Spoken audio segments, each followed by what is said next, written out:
dozena bat urte pasada Igelaren banda ezagutzera eman zen honetik.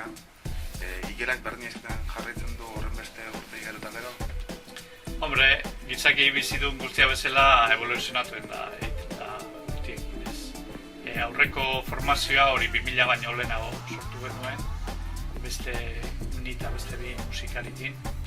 Ibili ginen 2008 arte edo kontzertuak ematen, egin genuen beste diska bat, 2000 urtean atea zena. Baina, bueno, ura ere bukatu zen, beste bi lagunak beste gauzetatik abiatu ziren. Eta gero, bain dela 2 urte, nik jarritu nuen kantuak egiten eta pizkat repertorioa berritzen, Igelaren bandaren izan daitekenaren repertorioa berritzen. Proiektuetan bertan bera gelditu, ez da? Bueno, Losorroan edo gelditu zela. Hori da. Losorroan gelditu zen. Eta orain dela 2 urte, justu hemen Zarautzen, egiten da, jakin duzu hilero egiten dute neguan, kafetorero egitasmoa, hor Euskalduna taberna. Eta horko antolatzaileek, bain dela 2 urte, justu orain dela 2 urte, esan ziaten zu Vicente, zu zer eukiko zu buruan hor edo, ez dakit, badakazu proiektu berri bat edo, zer hemen aurkezteko moduan. Eta orduan horrik apur bat animatu nindun, ez? Eta nik ezagutzen nuen Asier Oleaga bersoiaz egitasmotik, eta ibili ginen jotzen bersolariekin eta beste musikari batzukin. Eta oso kimika ona izan genuen biok, eta baita ere banekien hemen Zarautzen zegoela nire etxetik bizi dela 200 metrora, Mallorca Jarabile kontrabaxu solea.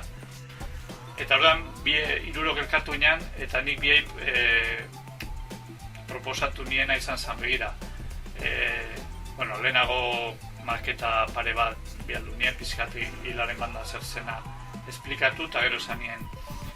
Zergatik ez dugu egiten kontzertua prestatu, kafetoreron kontzertua prestatzen, lan gehiegi sartu gabe. Esan nahi dut, nola Igelaren bandan apur bat gauza nahiko librea da, improvisazio askorekin eta esan nien, begira, prestatuko dugu 8-10 kantu, pare baten saiotan, egingo dugu kontzertua.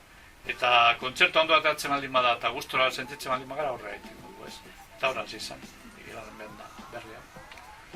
Arnaz berritzeko biharra zen dukan bi musikari hauek bildu eta haize fresko baten beharra zen dukan berriro estudioa sartzeko? Bueno, Igelaren banda ez da gina esan.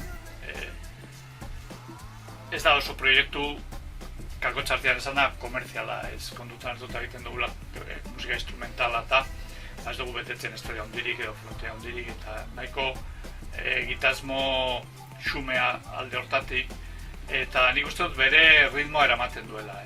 Ez da egitasmo bat, nun egiten duzun 100 kontzertu urtean, jota fuego gora bera orduan, poliki doan egitasmoa da. Eta niri hola gustatzen zaite, oso poliki joan desarrollatzen zehazten eta gehiegi nekatu gabe jotzen duguna repertorioarekin. Kasuntan, preguntatxo bat izenburua daraman diskoa atera zute, ez dakite zin da taldearen galdera? Bai, begira, preguntatxo bat bi itzoiek aterata daude, gu jotzen dugu kantu bat oinarrituta dagoena Arantzazura egiten ziren erromerietan, kantatzen ziren kopletan. Eta kopla horrek egiten du, esaten du. Preguntatxo bat egin behar dutzot, Ama Birjinari aingeruen legean, ia helduko tenaiz salbe antzutera, ez galaiz.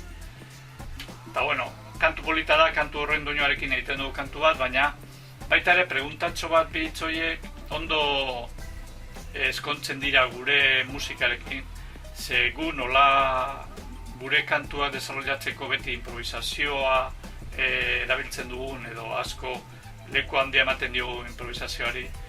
Kantua jotzen hasi eta berehala hasi behar dugu egiten gure buruari preguntatxo bat, ez?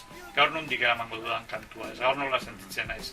Gaur triste nago, posi nago, goia nago, beia nago. Orduan, polita da hori, ze ondo erakusten du gure musika desarrollatzeko beti kantu bakoitzean egiten digulako gure buruari preguntatxo bat, ez? Talde horretatikan zuek euskal musika tradizionala edo hartzen dezute, eta zuen nahierara edo modu oso librea, modu oso askean egokitzen dezute. Bai. Kontatu zuen arabera, erraietatik anatatzen zaizuen moduan interpretatzeko gogoa edo greina izaten dezute? Bueno, hor dago alde batetik Igaren bandaren zutea principala bi dira, ez? Bat, ondo esan duzun bezala, musika tradizionala, gure musika zarra gehien bat, eta beste improvisazioa, ez? Improvisazioa esaten danean, nik esango nuke dala apur bat, bersolariek erabiltzen duten improvisazio mota, ez? Nunbait, bide bat markatuta dago, bersolarien kasuan gaia izan daiteke, gure kasuan izan daiteke melodia bat, ez? Baina gero gai horrekin, melodia horrekin zein daiteken gero libre da, ez? Eta orduan momentuan erabaki behar da. Orduan, horrek eskatzen du alde batetik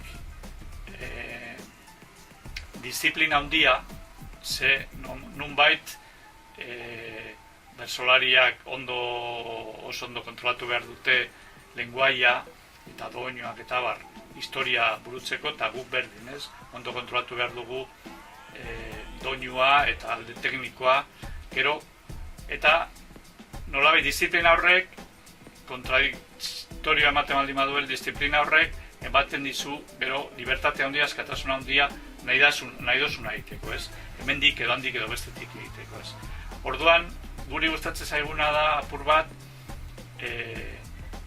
libertatearekin jotze hori, ez? Libertate handiarekin jotze hori.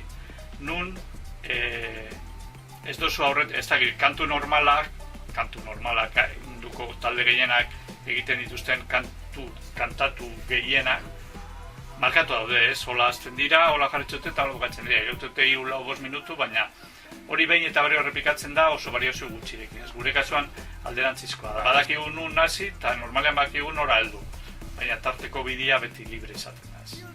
Importantea ematen duzu dutela improvisazioa, badakizuela nondik hasten zaten eta badakizute non bukatzen den tartean sortzen dela, zuen atmosfera, sormen atmosfera hori.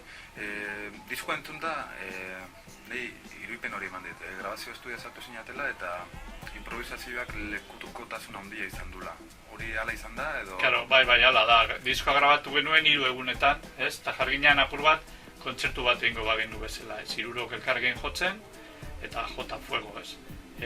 Egin genuen kantu bakoitzaren 2 edo 3 berzio, ez gehiago, eta gero aukeratu dugu gehien gustatzen zitzaiguna momentu horretan, ez. Alde hortatik, diska honetan ez dago estramparik eskarturik, ez. Dana egia da, ez dago bat ere produzitua, ez dago bat ere editatua, ez dago bat ere orain egiten diran diska gehiena bezala, ez. Horrek ere, esan nahi du, diska honetan erakusten dira egun horietako gure berzioak, ez. Berzio horiek ez direla beti berdin errepikatuko, ez. Emanaldi, aldaera ezberdinak izango ditu, abesti bakoitzak. Bueno, esan dugun bezala, moldaketa idatzitako moldaketa askorik ez dago, dagoena da nondik hasi eta nondik bukatu, eta tarteko bidea normalean oso libre izaten da, ez.